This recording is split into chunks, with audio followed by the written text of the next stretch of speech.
Hi everyone, welcome to my channel. My name is Clare Ucherike. I am a pharmacist, and if you haven't joined the family, please do so. So today I'll be talking about painful periods. I have a colleague whose daughter usually comes down with painful period. It's not funny. Even the mother feels so downcast whenever it's that time of the month and they have to come to the hospital because it gets so severe that they can't manage it at home.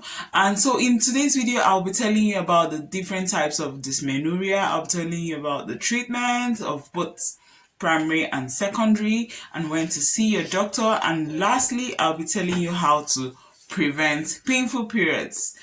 Somewhere within the mix, I'll tell you what causes the pain. So thank you. Share this video with anyone who experiences painful period every month. Let them know that it is normal and then it can be prevented. So basically, painful period is that pain you feel around that time of the month when you're about to see your period or when you're about to start menstruating. Medically, it's known as dysmenorrhea. So we have the primary and the secondary dysmenorrhea. In the primary dysmenorrhea, there's usually no abnormality with the pelvic. It's just due to factors like obesity, smoking, if it's in the family, if the girl has never had a child, early menarche. That's when you see your period, the first period before the age of 12. Now, this pain is usually dull, crampy, abdominal. It can radiate to the back. It doesn't necessarily mean that you have back pain. Usually when there's pain in an organ, it can be felt somewhere else. Like when you're having a heart attack, you may feel pain in the left arm. It's not necessarily the left arm that is hurting, it's the pain radiating from the heart attack. So usually they complain of irritability, insomnia, that's they don't sleep well when it's that time of the month. So all these are some common symptoms that may be a girl that experiences primary dysmenorrhea may talk about. Usually this pain can stop or reduce within the first 3 days when the menses commences. It can also improve with intercourse and with childbirth. This pain is usually different from that of secondary dysmenorrhea. Now, in secondary dysmenorrhea, there's usually an abnormality with the pelvic organ. There are factors. The pain is usually comes with heaviness. It comes with a severe discomfort, and it doesn't even reduce after some days.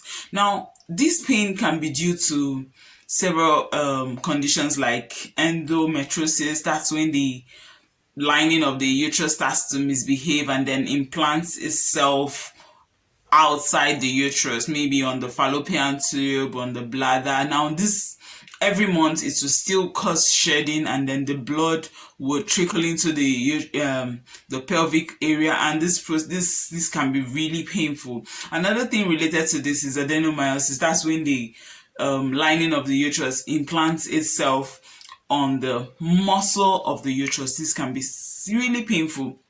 There are other factors like pelvic inflammatory disease, mostly caused by untreated sexually transmitted infection, fibroid, and the list goes on and on. But basically, in the treatment of dysmenorrhea, painful periods, there are some treatments that you can do at home, and then there are some drugs that you can actually take. The first, for those self-care tips, the first one is heat therapy. That's when you use a heat pack and place on your abdomen. You can also have a warm shower. This can be very relieving. And there's some positions, simple positions that can help to improve blood flow within the area, like bow pose. That's when you hold your ankle and then you lie flat on your tummy. Secondly, inverted legs. That's when you lie on your back and then raise your legs for a few seconds. There's also the child pose. This is when you lie on your thigh and then you form like a ball. You can check up other poses that can be very helpful to you, and let me know whatever pose that I haven't mentioned here that is very beneficial to you in the comment section. And for the period pain, you may be wondering what causes this pain. It's usually when prostaglandin is released. Prostaglandin is released from the lining of the uterus. Now, when it's that time of the month, this hormone is released, and this hormone causes contraction of the uterus. That's like the tightening of the uterus, and this reduces blood flow and oxygen supply to the muscle, leading to the pain. Tada! Advisable, especially in secondary dysmenorrhea, to treat the cause before treating the pain. And as for primary dysmenorrhea, where there's no abnormality, you can just treat the pain with NSAIDs, non-steroidal anti-inflammatory medicines, drugs like ibuprofen, mefenamic acid, ketoprofen, diclofenac. But before you use these drugs, you should know that it should be used with caution. People that have stomach ulcer, bleeding disorders, other conditions like hypertension, kidney diseases, then please let your doctor know if you're taking a similar drug so you don't duplicate the medicine. And then also if you're taking drugs like warfarin, so as to avoid drug interaction.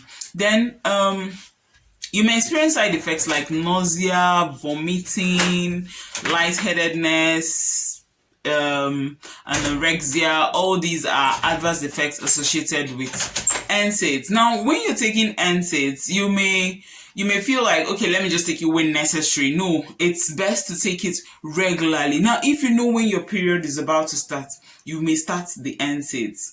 But if you don't know when your period starts, from the moment you start feeling that initial pain, like, okay, it's that time of the month, you start your NSAIDs, take them regularly. And then if you take a dose of like ibuprofen, and then after 8 hours or before the next dose, let me put it that way, before the next dose you start feeling the pain, you can just take paracetamol to help at that point before the next dose. And please endeavor to eat before you take your NSAIDs if you usually feel stomach upset. Now, when you're taking NSAIDs, it's advisable not to share your medicines. Please, if this pain doesn't subside with the use of NSAIDs, then you're looking at secondary dysmenorrhea. Now, before I move further, usually in secondary dysmenorrhea, you may experience 5-6 years or several years of pain-free period, but suddenly you start experiencing this pain. Then you should know that this could be a pointer to secondary dysmenorrhea. And now in secondary dysmenorrhea, the NSAIDs may not really help you, and then you should know that you should see your doctor. By the way, this video is just to inform you and educate you and help you to make the right decision, which is my goal. But if you're not feeling better, if you're having bleeding in between, you're not feeling relieved with NSAIDs, you're bleeding after sex, you're experiencing severe pain that is stopping you from going to work or affecting your daily life activity, then you should see your doctor, especially because the next class of drugs that are usually used have to be and that's the hormonal contraceptives. They have to consider your history and whether which one will be suitable for you. So please see your doctor. So as for supplements, there's some supplements that have been shown to be very beneficial, like your magnesium, vitamin B1, B6, vitamin E.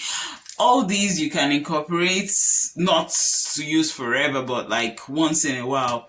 Then as for ways you can prevent painful menstruation, the first one is to stop smoking. Smoking already has a lot of health hazards, so add this to the list that, okay, if you stop smoking, then you may stop experiencing painful periods, especially if it's primary dysmenorrhea.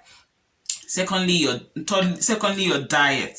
Now, as for diet, you may incorporate complex carbohydrates like your whole grains, beans, lentils. You can incorporate all these into your diet. You can also improve on your calcium-rich foods like your leafy green, yogurts. You can also cut down on the use of caffeine, sugar, salt, alcohol. All these can be very beneficial. And then exercise, especially aerobic exercise. Exercise helps to improve blood flow and also helps to release happy hormones. Those are your endorphins. So you can exercise, like aerobic exercises like jogging, walking, swimming, cycling. All this can be very beneficial, especially when you do them weeks before your menses. Now, If you have any question, let me know in the comment section. As like I said earlier, this video is just to keep you informed. So that's all I have to say about the topic. If you have any doubt or any need for more clarification, let me know in the comment section. I hope this video will help to improve your compliance. If you haven't subscribed to my channel, please do so, like and share this video, especially if you're a healthcare provider and you have so many patients to see and limited time to see them, and you don't have time to give them the health education that they need, patient education that they need. You can share this video with them, and until next time, stay informed, stay healthy, and stay happy. Gracias. Thank you.